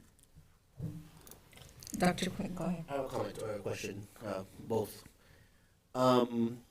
What is the reason why they can't get certified, or is there a cited reason? Is it like a majority just because of a certain reason? That is there something we can do as a district to help them beyond just monitoring and tracking their progress? Also, correct me if I'm wrong, you said that by the end of next year, all K through 5 should be certified. Mhm. But that kind of says that you have until next year, but secondary has until further. Is that what I'm understanding? They haven't, well, K through 5, according to this, because we've got to move, because every year, if you look on page 47, it was K through 5 was reading and math for next school year. And then it went on to the foundation for the rest of the grade levels. Okay, that's what I'm saying. So it's by grade levels. So based on the state is saying that K through 5 only next year, but the rest of them have until, if approved, 2029. If approved by the commissioner. Correct. Okay. I'm just So on the- concerned just because we have 15 DOI next year for elementary foundation. We do. And as a teacher myself, that's kind of a little nerve-wracking. Our teachers that are DOI have been DOI for several years. Right. This is not, we might have a couple that are DOI for their first year. Okay. But teachers that have been with us, we have been, they know as to why they're DOI, okay? We have teachers that are going through an EPP program. We have teachers that have maybe, at the elementary level, they have to pass not only their content, they have to pass their PPR, and they have to pass their STR. They have 3 tests to challenge, okay? So I share with them, and I've had individual meetings with them, you know, how do you eat an elephant? One bite at a time. You know, prioritize with one assessment first. And I know life happens, and work happens, but if we don't get certified, then we won't have a job. You know, there's some folks that are wanting to pursue a master's degree, and that's great. But get your certification first before you pursue a master's, because you need your certification in order to be able to use your master's in education, right? One area, and I would like to, the support structures, okay? It's what else can we do to help our teachers, aside from, you know, telling them to study, okay? Through the EPP partners, we have been in communication of them providing some training to our teachers in some of the content areas, okay? Whether it's the content area or the PPR, where maybe we could bring in the teachers on a Saturday. There are several resources available to our teachers that are free. There's several practice exams that they don't have to pay on the TA website. It's making sure that they have that information available to them, providing support, and sometimes because we know that life happens and they have children and they have work and lesson planning, etc., that it's like, when do they do this? I will tell you that we've had several teachers that were elementary teachers just this semester receive their intern certificate. We have 5 of them, that they're not here because they are already certified, an intern certificate, you're certified for a year. So they have made progress. Its teachers are really getting, to understand the seriousness of getting certified. But I think through the partnership of Texas A&M, Texas Teachers or Teachers of Tomorrow and Teach Us, conjunction with them, they'll be able to help us provide support that our teachers need as to being able to provide that for them in the areas that they need it. Okay. I just want to make sure we have, like, to make sure they're successful as much as possible. And I know several who are DOI and they're amazing teachers. Oh, and just to see them, lost. they in the are process amazing because teachers. they're afraid or they're trying to challenge the test or whatever it is. How can we help them? Yes. And several of them have test anxiety. They don't want to take it because they're afraid that they will fail it. Well, you can take your exam up to 5 times. The state has set a limit. But the only way you're going to find out is you need to take it. Because once you take the exam, the report that it provides to you is very specific. It actually tells you what areas you need to focus on. However, if you are enrolled in an EPP program, they will not let you take the exam unless you score an 80 on their practice test. And that is to assure them that they have prepared you. Okay, because if you score an 80, then your chances and your possibility of passing your certification test is higher than if you just pass it with a 70. But we do have some teachers that are making progress, that are taking their modules, that are completing their modules. Like I said, we had 5 that received their intern certificate, which is great. That is wonderful. They just buckled down and did what they needed to do. Okay. But I just want to make sure that we're doing our part. yes, sir. That's right. Thank you. How long do we anticipate getting an answer from the commissioner? Is there something like, something that we're on quickly? Yes, they will let us know by, I'm trying to think of what the letter said. And I'm only asking because I guess at that point, once it's approved, are we gonna inform the teachers like, hey, it's been approved and you have this long? Because obviously they know they need to be right, but give them ample amount of time that it's already been approved and this is the. We gave them a deadline, okay, because we have been monitoring their progress. We did, as part of their addendum, we gave them March the 31st as their deadline. Oh, okay. So we are monitoring. I send them their report in January as to, that was due, the January report was due.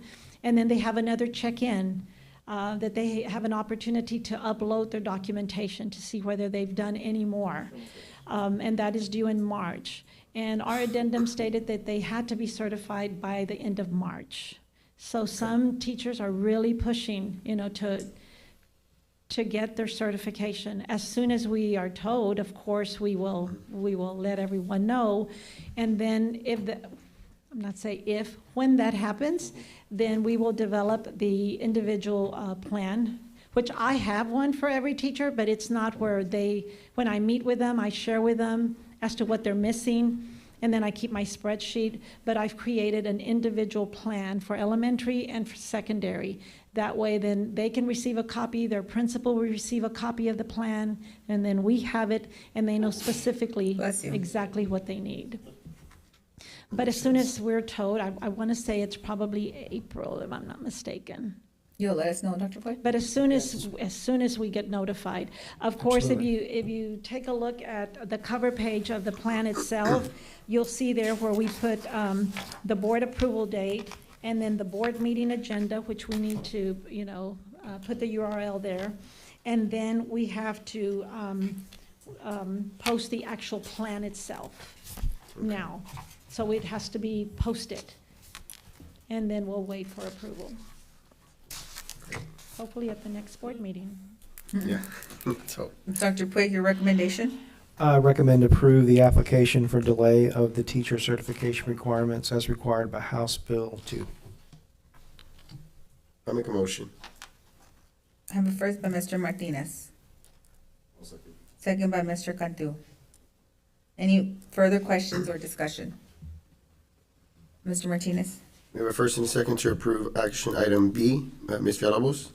Aye. Mr. Cantu? Aye. Mr. Gallegos? Aye. Ms. Garza? Aye. Myself, aye. Mr. Marroquin? Motion carries. Thank you, everyone. Thank you, Ms. Thank you. Sivas. Thank you, ma'am. Next item on the agenda, discuss and consider renewal contract with Keach and Associates for property insurance effective March 17, 2026. Dr. Puig? Thank you, Madam President. I'd like to invite Mrs. Nettles up to walk us through the process. We went out again for the RFP on this one, and our friends are here as well. So we're going to hear from them. Yes, good evening, Madam President, members of the board. We had hit the 6-year mark for our insurance plan, so we went out for bids in December. The bids were opened in January, and based on the pricing and the continued customer service that we received from Keach, we are presented to the board tonight to renew our contract with Keach. In your packet, you will see on page 53, or actually 55, we are going to be, our premium is lower by over 200,000 compared to last year. So that'll be a savings for the upcoming year. And I don't know if Mr. Keach has anything he wants to add? Gentlemen, would you like to approach? Thank you, sir. Good evening, trustees, Dr. Puig. I'm Brian Grove. I'm a partner with Keach and Associates. We've been fortunate enough to have been your agent for 20 years, us, along with Floyd Insurance Agency of Robstown.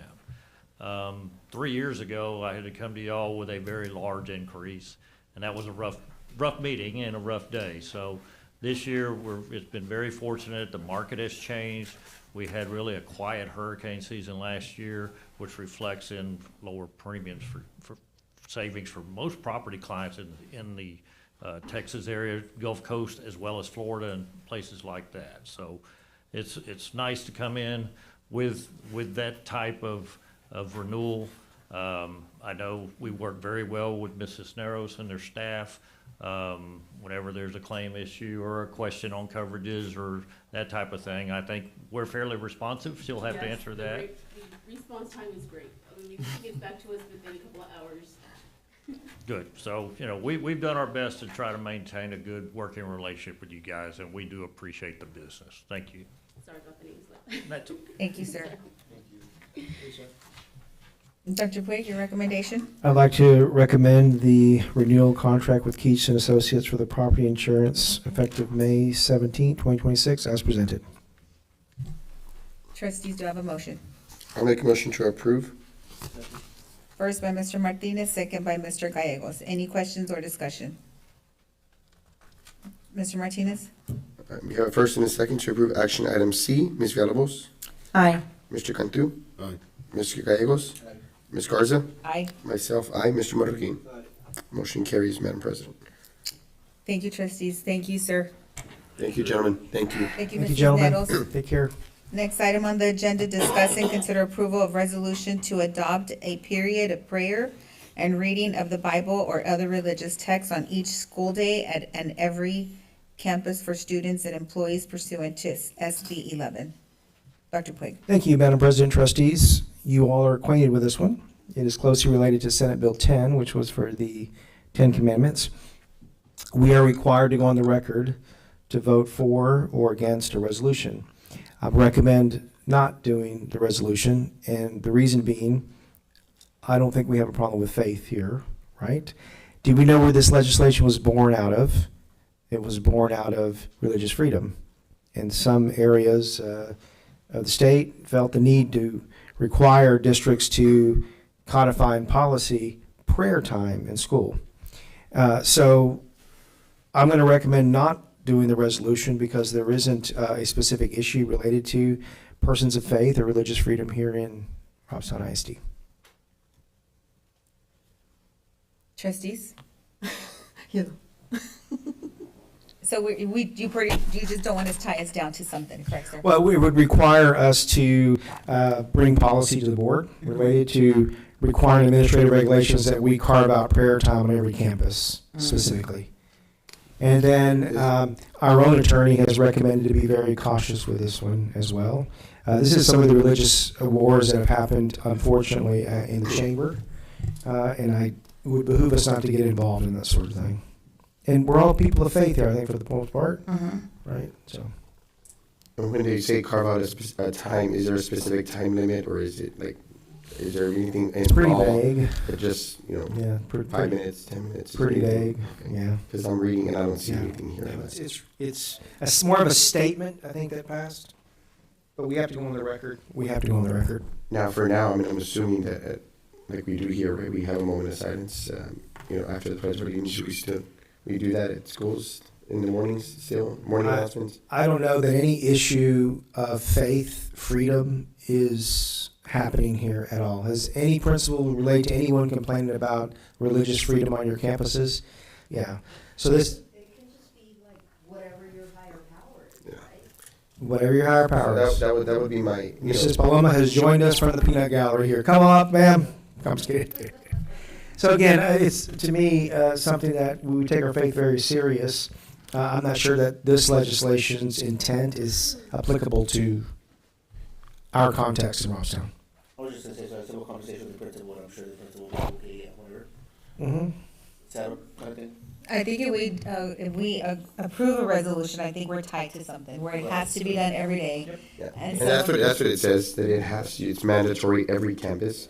And I kind of agree with Dr. Puig on that, just for the specific reason that, just as we do now, if we choose to, do the Pledge of Allegiance, have a moment of silence, you pray to, or you worship whatever you choose to worship. I mean, I believe in, religious Freedom. powers and freedom of religion, so Freedom of religion. I think at that It's point. up to each person when they want to do it, because they can do it in class, even at that, just by themselves, I mean, we shouldn't We're have to not at all. dictate.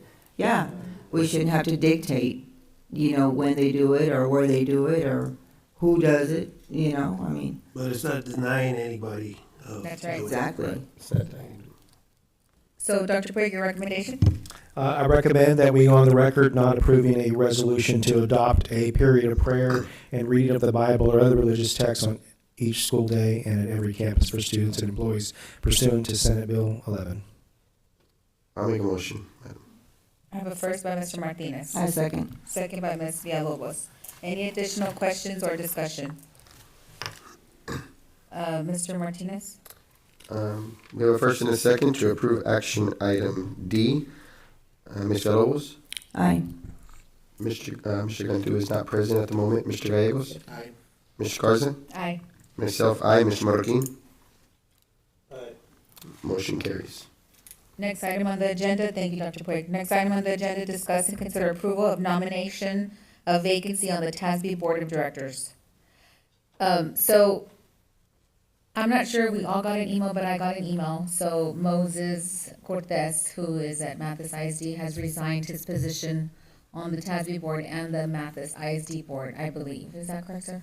And so that leaves a vacancy. Vacancy will expire in October of 2026. And then he has 2 additional years if elected by the delegate assembly during the governance. And I'm gonna be honest with you guys, this is something that I've always wanted to do. Honestly, when Miss Teresa Flores from Ingleside was there and she was promoted to president, it's something that I've always aspired to do. But if there's anybody else here who would be interested, I mean, let's hear it. Too much responsibility. So real quick, I'm sorry, Ms. Garza. So the nomination would be like us nominating, and then it goes to who after that? to the whole region to vote. Okay. All the regions will have to vote. Every school district, every school board in Region 2 will. Region 2, okay. So there will be a ballot and then everybody votes for someone. No, I'm sorry, that's not it. There's interviews. There's a nomination committee for TASB Board of Directors. There's a committee and you go get an interview and then they select. I'm sorry, I was wrong. Okay. Because it's a refill. Because it's to fill a position that's been vacant. And what position is that? It's just on that It's board? Region 2, TASB Director. Okay. So this person would, Represent the the region. entire region, yes. So if there's any nominations, Well, I'd like to go on record to nominate our president, Ms. Lori Garza. thank you, Ms. Villalobos. Okay, I have a first by Ms. Villalobos, second by Mr. Gallegos. Any further discussion or questions? Mr. Martinez? We have a first and a second. Action item E, to nominate Ms. Garza for the vacancy on the TASB Board of Directors for Region 2. Ms. Villalobos? Aye. Mr. Cantu is not present for this vote. Mr. Gallegos? Aye. Ms. Garza? Aye. Myself, aye. Mr. Marroquin? Motion carries. He didn't say his vote. Did he? No? Say your vote. He did. Oh, He did. Okay, Dr. Pig, would you like to vote? Would you like to say anything? I was going to nominate you. You know, I have the right to make a recommendation. Too late. Recommend the board nominate Lori Garza because of your experience and the profile you already bring to TASB on the Lone Star Board. It elevates the profile of Robstown. So great job. Thank you, ma'am. sir. Thank you, everybody. Thank you. Go Red. That's right, go Red. I just want to say something. So when I went to my first TASB board meeting or board conference, way back 12 years ago, the kids come. So whoever's the TASB president, I'm not sure if y'all know that, their kids perform at the assembly. It's like a big deal. And I always told myself that's where I want our kids to be. So, God willing, I will be elected and I will be put in the executive committee because of my experience on the Lone Star Board. And maybe that could be our kids in 3 to 4 years. Yay! But that's just me thinking big, so we'll see. God, it's in God's time, guys. It's in God's time. But I appreciate your vote of confidence, trustees, and I will do my best to sell Robstown ISD at the interview. Next item on the agenda, approval of the 2026, 2027, and 2027, 2028 Robstown ISD calendars. Dr. Prigg? Thank you, Madam President, trustees. I want to invite Josh Garcia up. Is Josh Garcia in the room? He had to step away. Oh, So then you he can had to co- leave for the evening. Oh, okay. Then Dr. Madrano, you can come up. Sure. So, thank you, Dr. Madrano. Family. Anyone from Tino? So, calendars are pretty routine for the most part, but you know, this year we worked closely to consider 2 for a few reasons, and I'm going to turn it over to Dr. Madrano to talk about the process, the collaboration, all that, how that happens. Go ahead. As you guys, Madam President, board members, Dr. Puig, as you guys know, we're going after the 21st Century Grant. I'm just messing up my. Real estate, okay. Yeah, I guess real There we estate. We're going after the grant. And one of the requirements for the grant is you have to have 175 instructional days. So no longer the 76,500 minutes, it's 175 instructional days. So if you look at your calendars, or the proposed calendars, a lot of red days were essentially turned into instructional days to now where I believe we only have 1 red day each semester. And we purposely put them at the end of a 6-week period based on feedback from our staff because they liked being able to have a 6-week, learn from the PD, reflect on the PD, and then take it back for the next 6 weeks. We also did 2 years because we're innovative, and Dr. Puig gave us that charge so that we can put things in place for the next 2 years. Our community can make plans for the next 2 years, and there's not a delay in any kind of vote. As you guys know, if we need to make modifications, we can. The one thing we were not sure of that is not on a calendar is the 2028, cannot believe I'm saying that year, spring break for Del Mar. They have not released that date, so that spring break might have to be modified. But the 2027 spring break is the same as Del Mar because we like to be the same as our dual enrollment school. And we did take this to DEIC. We did ask for the members' votes or their feedback. One of the feedback was to change one of the red days to be a little bit later in February because we originally had it in January, and they thought it would be, the feedback was it'd be more beneficial for our staff to have in February. That way they go through the 4th 6 weeks and have that red day to, again, go through training that we can provide them over internalization, strategic plan, and they can apply it for the rest of the school year. Was there any opposition at all from the DEIC committee? No. The only comment was the moving the red day. And they understood why we are increasing the number of instructional days based on some initiatives that we had. But that's just 175 within that school year, correct? Correct. For but the next 2 school years. The next 2 school years. Yes, sir. Because we're wanting to attach this to our application because part of the application is actually for this year's supposed to be 175, but we're essentially showing them that, well, we've set ourselves up for the next 2 years. Trust us. That's what we're trying to tell Yes, them. we're saying, please trust us. Trust us. Our calendars will reflect what you need for this grant to be successful. Correct. Dr. Puig, your recommendation? I recommend we approve as presented and in collaboration with DEIC. Again, I think it sets us up for the 21st century. I think it also gives us some predictability and stability for parents and family. But also, I think it's the programmatic continuity. Like when you're pacing, you're studying your calendars, your pacing guides for your curriculum, it's predictable now. So. Sorry, Dr. Madra, I just want to add one thing. Would it change any dates or anything? Oh, yeah, the testing.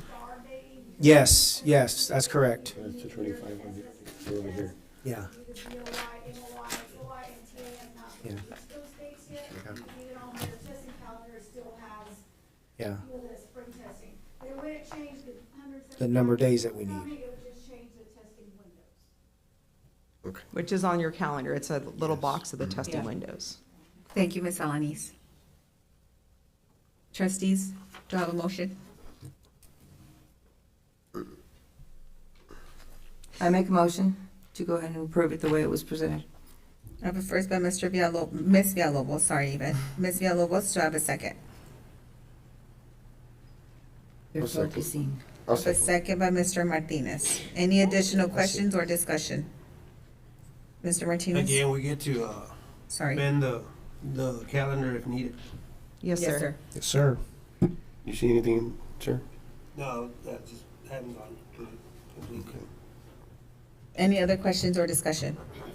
Mr. And Martinez? personally, for me, I like it. I like the idea that you all took the initiative to do not just 1, but 2 years. And it helps. It does help the parents because you have a lot of them that are like, we don't know, or then there's like a lot of, well, there's these days, that I can't figure out. And we do have people that have to find sitters and so on and so forth. So this gives them time for planning.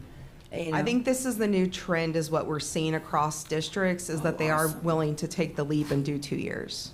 Yeah, that is great. Thank you, Ms. Villalobos. Any additional questions or discussion? Mr. Martinez? We have a first and a second to approve action item E. Ms. Villalobos? F. I'm sorry, F. Ms. Villalobos? Aye. Mr. Cantu? Aye. Mr. Gallegos? Aye. Ms. Garza? Aye. Myself, aye. Mr. Marroquin? Aye. Motion carries. Thank you. Thank you, Dr. Madrano.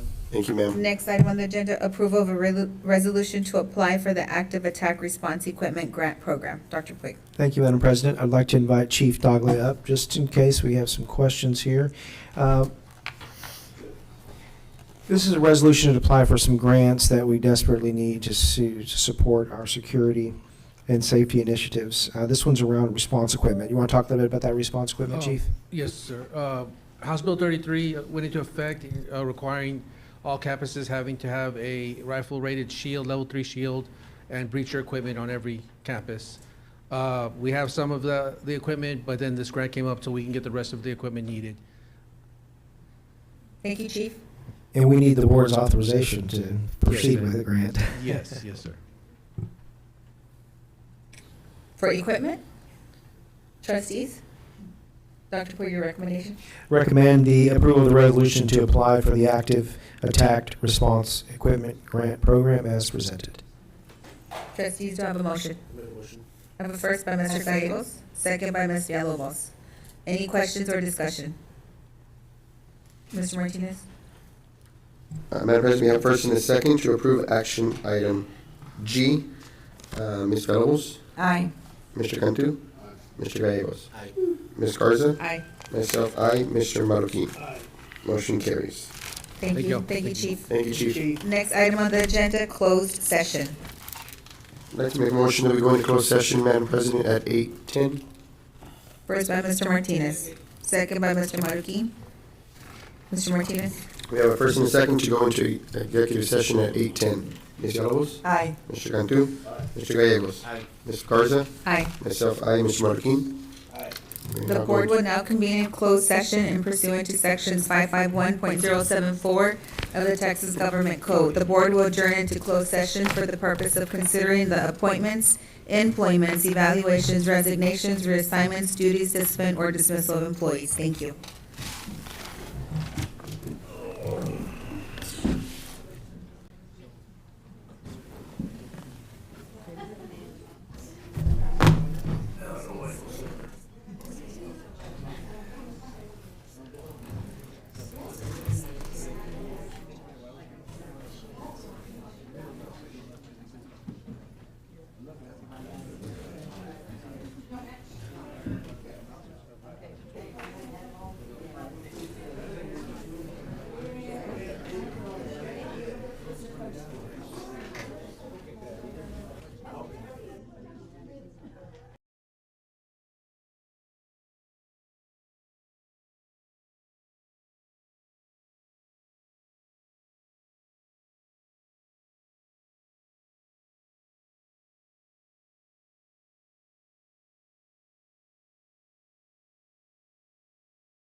session.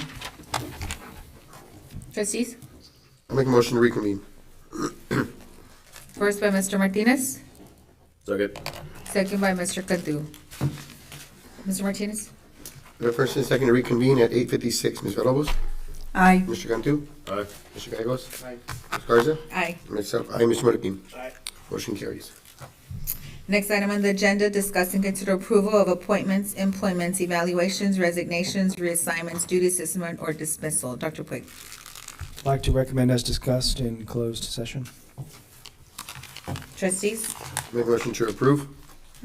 First by Mr. Martinez, Second. second by Mr. Gallegos. Any Yeah, questions or discussion? Mr. Martinez? We have a first and a second to approve, as discussed in executive session. Ms. Villalobos? Aye. Mr. Cantu? Aye. Mr. Gallegos? Aye. Ms. Garza? Aye. Myself, aye. Mr. Marroquin? Aye. Motion carries. Next item on the agenda, adjournment. I have a first by Mr. Marroquin, second by Mr. Gallegos. Mr. Martinez? We have a first and second to adjourn. Ms. Villalobos? Aye. Mr. Cantu? Aye. Mr. Gallegos? Aye. Ms. Garza? Aye. Myself, aye. Mr. Marroquin? Meeting adjourned. Thank you, everybody. Y'all, good meeting.